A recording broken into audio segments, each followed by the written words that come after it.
In this video, we will learn how to use Xlookup in Excel sheet. So let's start.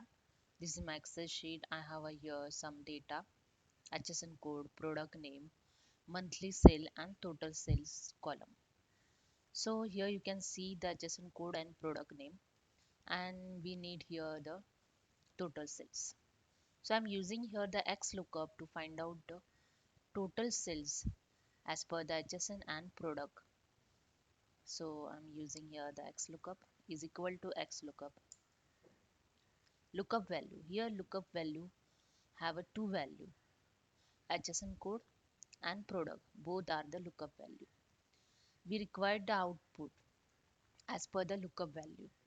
So I select here lookup value first and use the and again select the second and comma. Then lookup array. Lookup array is must be matched with the lookup value.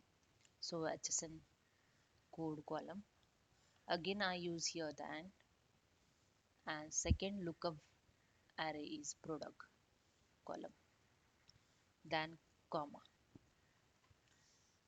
Then we need the return array. Return array means output. What you want here the output.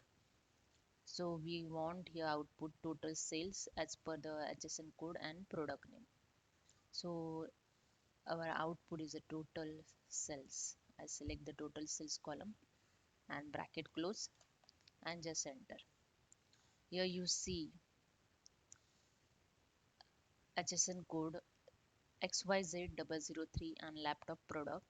The total sale is 19 lakh 91,790.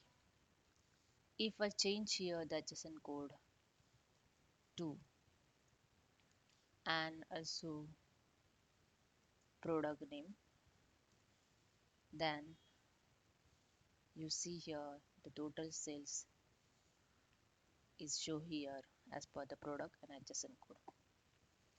So hope you understand. If you like this, please subscribe my channel. Thank you so much.